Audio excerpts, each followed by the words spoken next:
All right, a lot of people are not going to like what I have to say in this video. It's okay. These are my thoughts and opinions. They're not in any way certifiable doctrine, and if I'm wrong, please someone reach out to me and let me know where I went wrong, because I'd really like to know.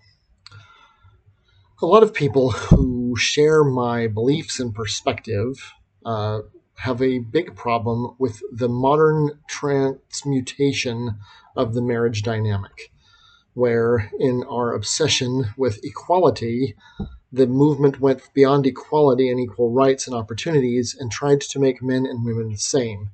The problem that this creates, and why it's creating a problem for marriages and families, is because it makes women believe that they are the same as men in the relationship and in the eyes of God. And I do not think that is the case. There was a point during creation where there were no women. There was Adam, and there was God, and there was a garden. And Adam had control over the garden. Adam named all the animals and the plants. Adam was responsible, except for God realized, or recognized, probably is more appropriate, that it was not good for the man to be alone. Not because man alone is a problem, but it was not good for the man to be alone in executing God's commands. I'll get to that in a second. And so God made a helpmeet for Adam. Adam was given commands in the garden. He had those commands because there was no one else to give them to. Adam was commanded by God to dress the garden and take good care of it before Eve was made. So Adam has the responsibility to execute the commands of God, and God created a woman to help Adam achieve God's outcomes. Moving into the modern era, we have a lot of people who don't understand the purpose of marriage and the purpose of life in general. The purpose of life in general remains the same: to dress this garden and take good care of it, and to multiply and replenish the earth. And it doesn't just mean to sire a bunch of kids and leave them to the state to govern.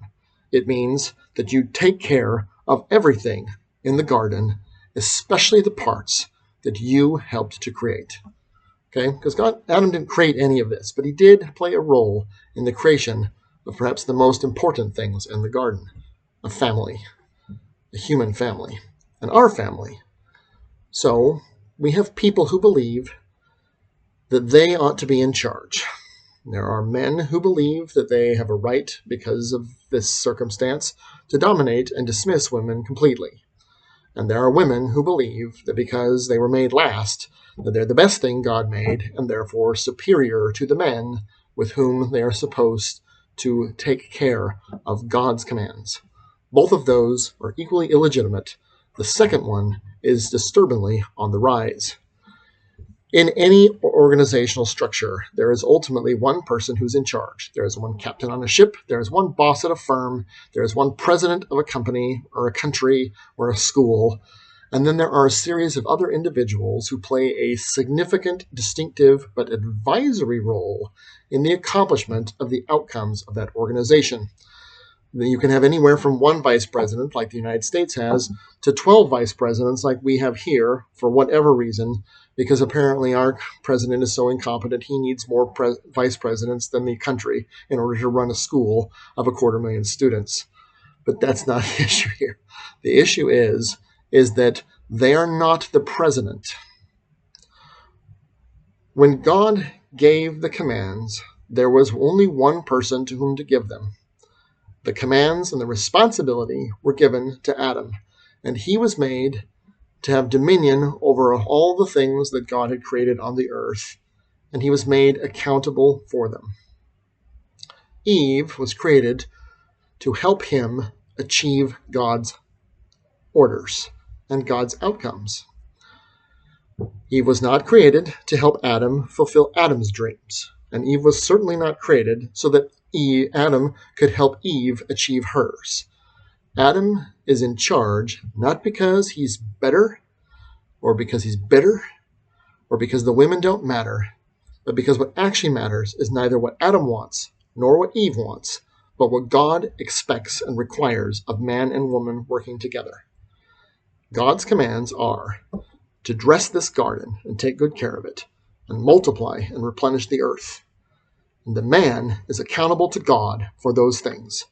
There are no instances in Scripture where I am aware of when God says to Adam, "And now you covenant with Eve that you will obey her under any circumstances." However, there is a time where Eve covenants to follow Adam as he follows God. Because at the end of the day, God does not come when Adam. Moving forward, Eve takes of the fruit. Eve goes to Adam. Adam says, "I see that these things must be," and he decides to partake. This is not to cast any blame. This is simply stating the facts. That in order for him to complete the two things that God has given him to do, he has to stay with Eve. So he decides to partake of the fruit too. When God appears in the garden, he does not go to Eve and ask her what she has done. He goes to Adam first. And Adam says, "I hid myself because I was naked." And God asks him, "How do you know you were naked?" And then the rest of it comes out. And then God goes to Eve. God does not come and ask an accounting of Eve. God comes and asks an accounting of Adam. And Adam is ultimately responsible. Adam is the president. Adam is the captain of the ship. Adam is the one who is accountable and responsible for whether the ship goes well, things on the ship go well, or whether they go all to pieces. And that's why Eve exists to help Adam. It's not because Eve exists to help Adam build an empire and become a millionaire. It is not, and it's certainly not so that Adam can help Eve build an empire and become a millionaire. They exist so that they can help each other achieve what God asks of mankind. And the man is the president because the man is the one to whom the accountability and the responsibility is ultimately given, and he is the one who is held accountable. So, if things go well, God goes to him and says, "Good." And then God gives things to the man, and the man is expected and required, and indeed commanded, to share those things with those who helped him. He does not go to Eve and say, "Hey, what's up?" Unless Adam messes up. And then he goes to Eve. And if the man messes up, he still has to stand there and face God and tell him, "I made a decision to suborn my will to someone else in defiance of the direction that you gave me." That thou gavest me. The man has to own that I put someone else's will over God's. How embarrassing. And then God goes to Eve, or whoever else it may be, Sports Illustrated or football, the NFL, boating, I don't know, whatever your vice may be that you put above God, and says, how come you, number one, gave Adam misinformation, and then how come you let Adam do this? Because Eve has a concomitant responsibility as well. Adam's responsibility in his covenant is to obey God's law and keep his commandments. And Eve's obligation is to follow Adam as Adam follows God. Now, if Adam doesn't follow God, Eve is under no obligation to follow Adam into the abyss.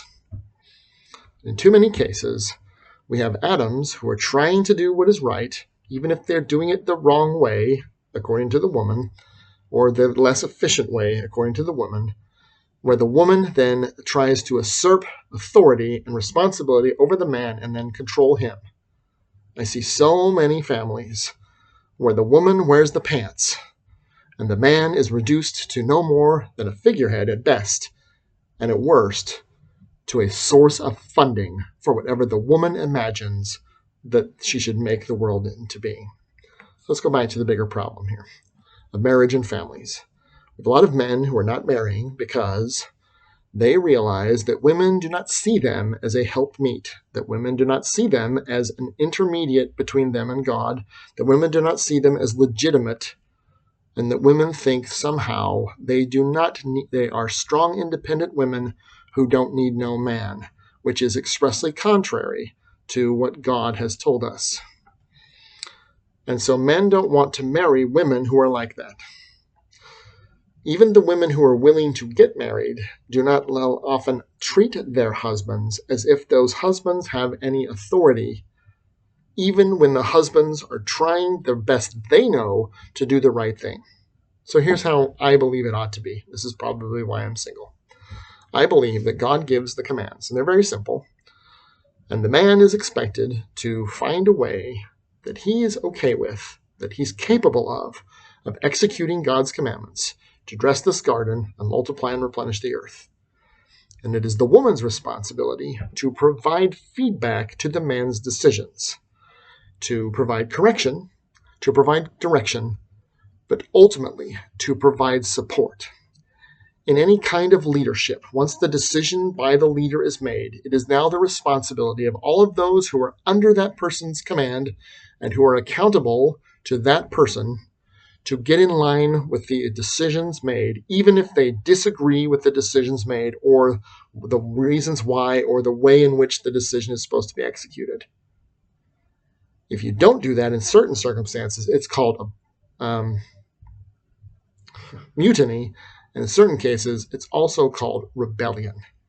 And so a person who, rejecting the legitimate authority under God, who then goes to undermine the authority and the position of that person that God has appointed, is then in open rebellion against God. And this goes for the men too, because it's not always just us straight to God. We have priesthood leaders and community leaders, and there are people, prophets and such, that are between us and God in terms of our accountability and responsibility. And we're under the same condemnation. If a prophet speaks and you rebel against him, you are the same condemned, because you are defying the words and the commands of God. So, men and women are essential to God's plan. Men and women are both important. They are not the same. They are equal in his eyes, but they are also different. Different does not denote deficient. It just means they are different. They have different roles and responsibilities, different accountabilities, different opportunities, different responsibilities. And if they are derelict in their duty, they are both held accountable before God. And if one usurps the authority of the other, one way or the other, they are just as illegitimate as the one they are trying to prevent or against which they rail. It is as equally reprehensible in the eyes of God for a woman to undermine a man as it is for a man to abuse, belittle, demean, and subjugate a woman. They're both wrong, because both of them run contrary to God's directions, to nurture this garden and take good care of it, and to multiply and replenish the earth. Because when we're at odds, neither one of those happen. And if they do happen, they don't happen very well. So, I believe this is the problem with modern marriage, is that women are in open defiance of the instructions given to them, and men are in ignorance of their responsibility or the fact that God is holding them accountable for allowing this to happen. I was married once, and as soon as I established boundaries, she made it very clear that she was not interested in working with me to achieve the Father's plan. And I can tell you this, whether it's a man pushing at a woman or a woman pushing at a man, there is no virtue in using the adversary's methods to achieve the Father's plan. You both have to get on the same page or get in a different book altogether. And if you're not willing to repent, the rebellion has to be put down one way or the other. Either you can do it selectively or you can separate and find someone that you are willing to support. Because at the end of the day, this is how it works. A righteous man has to be willing to support the commands and the wishes of God, even if it's through the prophets, apostles, etc. And a righteous woman has to be willing to follow the lead and support the decisions of a righteous man, even if she thinks he's doing things inefficiently, ineffectively, and differently than she would do, because it is not up to her. God is not going to ask her unless the man messes it up. And if the man does a good enough job, God does not care if you don't have 10 talents that you didn't make 10 more talents. He was just okay with the man who had 2 turning it into 4, as he was with the man who had 5 who turned it into 10. The problem was the man who had a talent and made nothing of it, because he either was unwilling to or he was unable to.